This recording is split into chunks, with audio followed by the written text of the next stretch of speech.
This week, we're going to be taking a closer look at the Eternals. Before we do anything else, let's talk about the characters. Now, first things first, there are 10 characters in this film, and they are the following: Cersei, Icarus, Druig, Makari, Gilgamesh, Kingo, Ajax, Athena, Phastos, and Sprite. So those are the 10 characters. So let's talk about what powers they have. So Ajax has the power of healing. Phastos is he's the inventor, so he can make different machines and whatnot. And then you have Makari. Makari has the ability to run fast. We have Druig. Druig has the ability to mind control people. We have Sprite. Sprite is the illusionist, so she can create illusions. Cersei has the power of matter manipulation. Gilgamesh has these gauntlets, which are energy gauntlets that he can activate. So he's kind of like the muscle of the entire team. And then we have Athena. Athena is the goddess of war, and her weapons are energy weapons. So she has a shield. She has this long like staff. And then we have Kingo, who shoots these like energy balls from his fingers like this. And then we also have Icarus, who flies. He has crazy amount of strength, and he shoots lasers from his eyes. And so, what are they? Well, they are Eternals. What's an Eternal? They're not actually humans, by the way. Just to make something clear, they're not actually humans. They are meant to be immortal beings that were made. So they're kind of like cyborgs, I guess, more than they are humans. And they were built in a place known as the World Forge, which Arishem, the judge, the main celestial who creates them, later informs Cersei about, but we'll get there later on in the video. So first things first, I think that there's just too many characters. Okay, 10 characters is ridiculous. I mean, come on, which movie have you seen out there? And there's no other movie that I've seen where there have been more than 5-6 characters who are all meant to be main characters. Now that is a problem. Why? Because think about it, right? You have 10 characters and a movie is roughly about 2.5 hours long. Now the problem in the movie regarding these characters is you never really bond with any of the characters. I'll be honest with you, you don't. And the reason why is because when they are focusing down on the characters, because there are so many, and because all of them are meant to be main characters, that in itself is a big mistake. Because if they had, for example, one character and then, or maybe 2 or 3 characters that were the main characters, the rest were like maybe sideline characters or background characters, would have made more sense. But because every single character is the main character, well, we need to know who each individual character is. Not everything about them, but at least kind of get a general idea of who they are, what they have to do with the mission at hand. Why are they part of this team? Why are they doing what they're doing? When it comes to giving that backstory with some of the characters, you know what they are lacking. Sprite, Kingo, yeah, Gilgamesh, Athena, these characters were really the ones that were really lacking. Icarus is another one that I'd say that his kind of backstory was lacking. Now I know that the movie focuses in on Cersei and Icarus and the kind of relationship that they have, but that doesn't really tell you much about the characters themselves, individually, right? They don't give you much of a backstory regarding them as individuals, and you start to learn a bit more about these characters, and you start to kind of understand them later on, like toward the very, very end of the film, which by then you're like literally just given up, right? Another problem with that, is that okay, so now you have all these characters, yeah, right? Now you're trying to focus in on all 10 characters. The problem is, well, this is a 2.5 hour movie. If the movie was about 4 hours, I would say yes, then maybe they would be able to kind of give each individual character, their own moment, that kind of, a moment for them to shine, a moment for them to kind of take center stage, and for them to be the focus, right? But because it's a roughly 2.5 hour movie, there's not a lot of that. When you're thinking about it, you can't really tell the backstory of 10 main characters because you need to kind of get on with the plot. So some of the characters kind of really felt rushed. Okay, in terms of their development, it was rushed. I mean, another thing that's really ridiculous: Ajax's death. Right now, look, I get it. It was meant to be a plot twist. Okay, earlier in the film, plot twist, but it just didn't make sense. They had the right idea. Don't get me wrong. It would have made sense if that was like an hour into the film. Then yes, her death, and the way it happened, it all would have made sense. Then it would have really, then you would have really felt something for that character. But we don't really know who Ajax is at this point, right? We only know that she's the leader, and we've gone into the past, and we've kind of, they keep jumping from present day to past. So when they go to the past, you kind of get some context about her character and who she is, whatnot. But all we know is that she's the leader of this Eternal group, and they are on a mission to take out the Deviant. That's all we know, okay? And then obviously it starts to get into the details and whatnot. But back to the point, right? Ajax the leader. Now I don't know how many people here was a movie buff like me, but I'm pretty sure you've never gone into a cinema and watched a movie where the main character, like the leader of this group, within the first 15, 30 minutes, just die without you even knowing who the character is. And it's kind of confusing. Her character, the context given regarding Ajax's character was all in the past. And I don't really understand why they did that. It was quite confusing because, the story's moving forward, yet we're being given the context regarding Ajax's character, even though she's dead. So that kind of side of things didn't really make sense. And I don't know why the hell they really thought it'd be a good idea to make 10 characters the main characters and to try and focus on each individual character the way they did it. It just felt too rushed, you know what I mean? And the first half of the movie was just about them getting together. So in an essence, that didn't really work. There wasn't enough time, and it really did feel rushed. Now let's talk about the plot. This plot was the most ridiculous thing I've ever seen or heard of in my life. Okay, because in a movie, you all know that there's a singular plot, and there are multiple plot twists throughout this plot to make it more intriguing. And the plot for this film, in the first half, anyways, is that the Eternals are getting back together to take out the Deviants once again because they have risen once again. So they initially already taken them out. So the Eternals turn up on Earth. They've already taken out the Deviants. They believe so, anyways. But then it turns out, present day, they actually know there are still Deviants out there. And so then, they get back together. So that's what the first half of the movie is. It's literally just about them getting back together and trying to take out the Deviants once again. But then why is this plot ridiculous now? Well, you're about to find out because you see, halfway through the film, or halfway as they're kind of getting together, so they go to Australia, right? Cersei and Icarus, who are all in London, they go to find where Ajax is. They find Ajax dead, and then obviously after that, they get Osada and whatnot. Then they go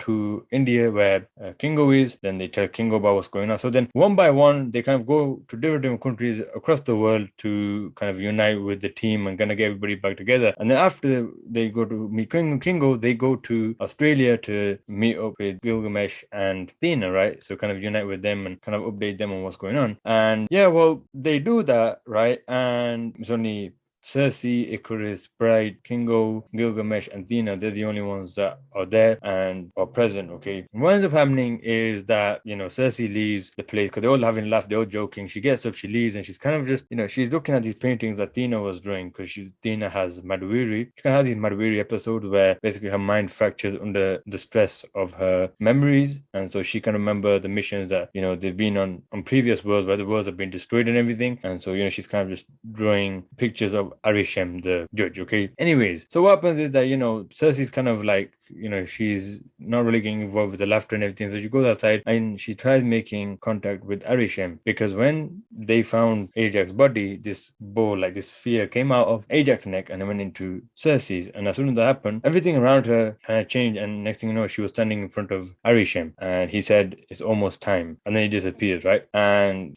she's kind of confused and she tries to talk to Arishem to understand what he's talking about because it doesn't really make sense. Okay, anyways, long story short, what ends up happening is she ends up making contact with them and she comes to find out that actually their mission, their existence, everything they know, it's all been a lie. So the reason why they remained on Earth after defeating the Deviants is because they were waiting for Arishem to give them the order, hey, you can go back to Olympia, where they believed they came from. But it turns out that Olympia doesn't exist. The Eternals themselves they're not human. They are cyborgs made in the World Forge, and that actually the mission was never really to save the human from the Deviants. Their mission was to actually maintain the population growth of the humans by taking out the Deviants so that the celestial Tiamat, who is in Earth's core, can grow and develop because the celestials need intelligence to grow and develop. And then he kind of talks about the emergence, which is basically when a celestial emerges from the center of the planet, destroying the planet. And obviously Cersei at this point is like connected with the humans, so she's like, well, but what about the humans? And Arishem just says, don't get attached to the planet. And, that's what you need to do. So then she goes and tells everybody what she's found out. And from that point onwards, everything's now about the emergence, and the deviants have been made irrelevant. Like literally within just that one sequence, that one dialogue between Arishem and Cersei completely switches the plot, and the plot's turned upside down, and it's kind of confusing because it's like, well, the first half of the movie was really just a waste of time. Then I mean, none of it is kind of useful whatsoever, right? And then so then what they do is then they go meet up with Druig and Fastos and everybody. They all get together and then they start planning on what they're gonna do. Should we stop the emergence? Should we not? So they come to a decision that they're gonna stop the emergence. Icarus, because he blindly follows Arishem and is so loyal to him, right? That he goes against him and he says, "I'm not gonna let anybody do that." and he basically tries to stop the Eternals from preventing the emergence, which in the end, which was really useless because he ends up helping them stop the emergence anyways. It doesn't really make sense, and honestly, it's so stupid. So you kind of have an idea of what happens, right? So that's kind of an overview, a quick overview. Now, there's so many things. There's so many things wrong with the plot. Okay, the first thing I have to say is the fact that they had to suddenly just switch it up. Anyways, I think the problem here was this. Okay, they kind of put two concepts into one, two concepts that really don't go together. Because if you think about it, if first of all everything's about taking out the deviants, protecting the humans, and then suddenly it's gone from protecting the humans to maintaining the population growth, so that then a celestial inside of the planet could grow and basically like emerge and destroy the planet, killing all the humans, kind of unraveling everything they're doing anyways. That really doesn't make sense. And I think what really would have worked is if they just stuck with the deviants, because the deviants, as I said, at this point, once that happens, right, and you learn about the emergence and you learn about the truth, the deviants are made irrelevant. Now, I look, I get it. Obviously, the emergence is a big thing. They've learned the truth now. They're gonna go after that.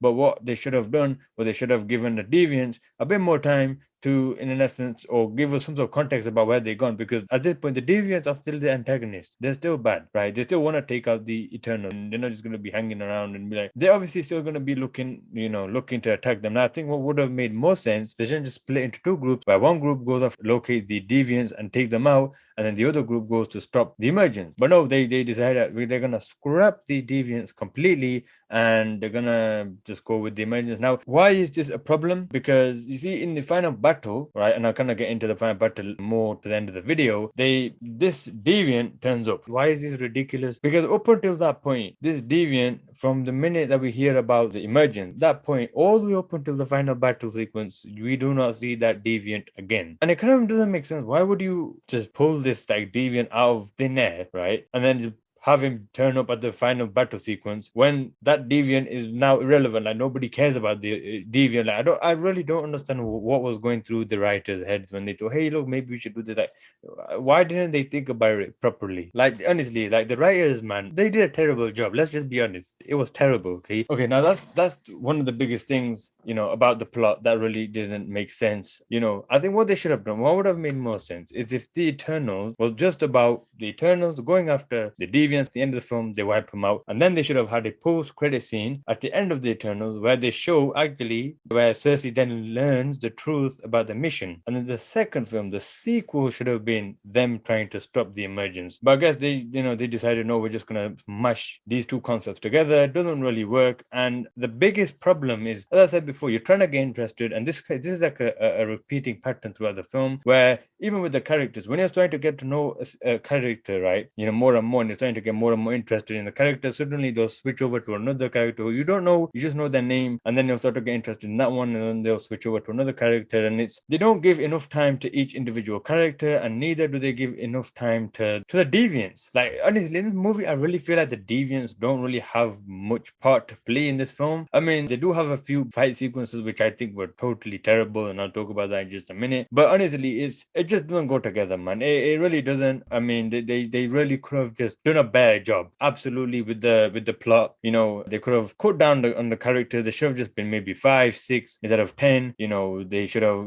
made 1 or 2 characters the main ones. The rest of them should have just been maybe sideline characters, just extras or something like that. And there's so much more that they could have done that really would have made this movie great. But I guess they decided to go with what they did. Now let's talk about the action sequences. Now this movie is not action packed, by the way, just to make something clear. So if you're an action packed fan, this movie is not action packed. And to be honest with you, I kind of like that. Like I liked how they did that, because I'm like, you know what, to be honest with you, I'm kind of starting to get a little bit kind of fed up with all the over the top action. I love action movies, don't get me wrong, but I think if they had made this movie over the top with all the action, explosions going off and all the madness, it wouldn't have made sense. It would have just been a bit over the top, and it really would have felt natural. Okay, the action sequences in this film, there are 2 main ones that I can remember. but as I said, these are more like skirmishes than there are actual fight scenes. So the first one is the fight sequence that takes place at the Amazon forest when the Eternals go to meet up with Druig and unite with him, because obviously at this point they're still going around getting everybody together. So this is still in the first half of the film. So what happens is they go there, they go to the Amazon forest, and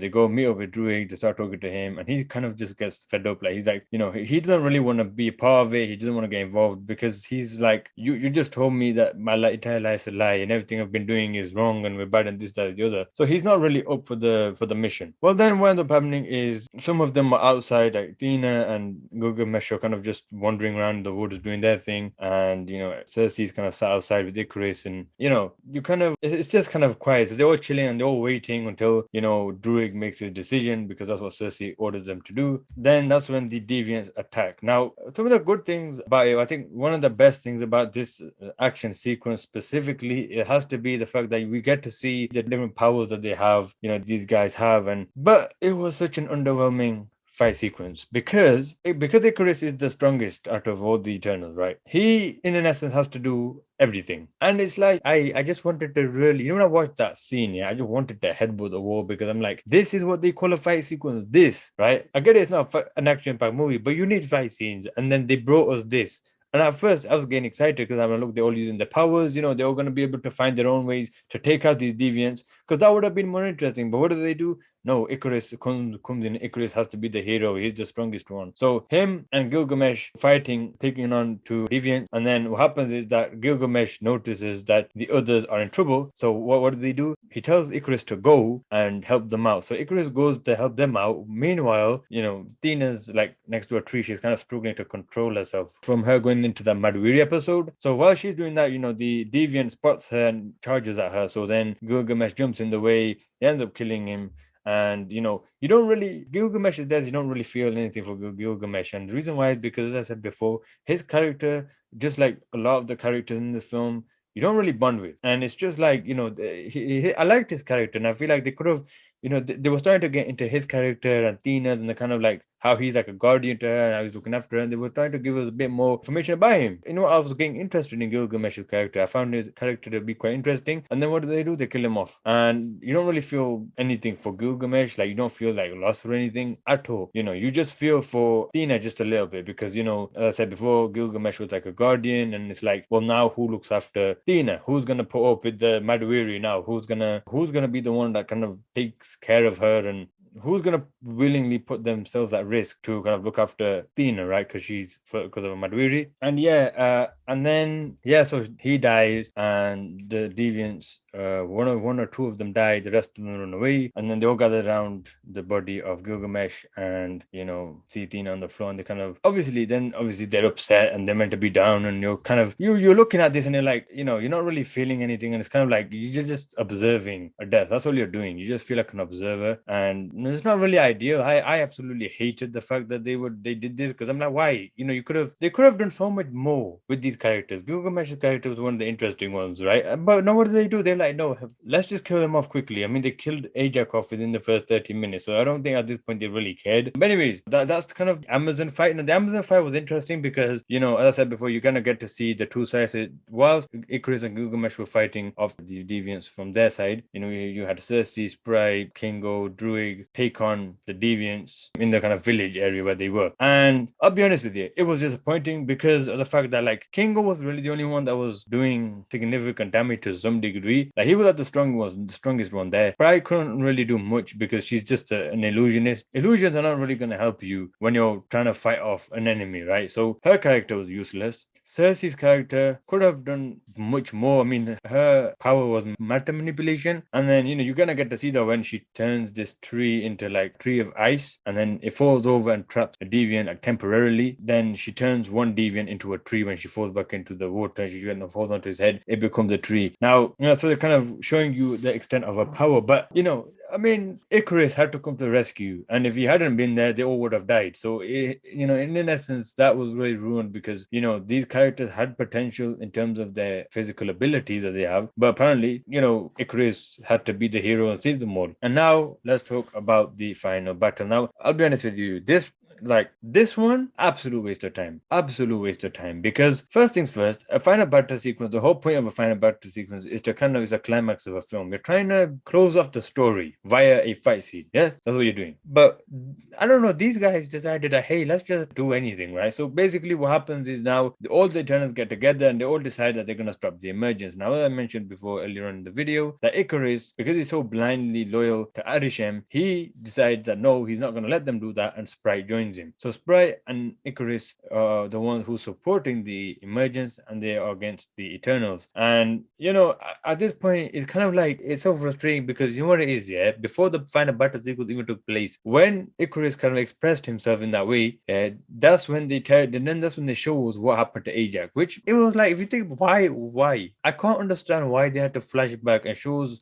what happened to Ajax and the fact that Icarus killed her, right? Because her character is dead. Her character is dead, finished. Like her character is useless. She's not in this right now. We should be focused on here and now. And I get it. Again, that was meant to be a plot twist, and it was meant to kind of make Icarus to be out to be this like fallen hero more than a villain. But anyway, so they go off to the location where Tiamat is gonna start to emerge from, and they're waiting and they're waiting, and the rest of the Eternals turn up in the domo. Icarus basically cuts the damn thing in half, and then he goes in to start fighting with Tina. Tina kind of distracts him whilst everybody or the rest of the Eternals are setting up the Unimind, which is basically this concept that Fastos came up with, where he created these bracelets where all the Eternals wear them, and basically they all connect together, and all the power from each of the Eternals is channeled through a singular Eternal. So one Eternal is going to have the power of all of them, and they're going to use that Unimind as a means to stop the emergence. Okay, and as they were doing that, the Unimind begins to work. But what does he do? Icarus flies over to them, and then he basically temporarily neutralizes Druig. Okay, and at this point you're thinking, oh my god, what are they gonna do? Like,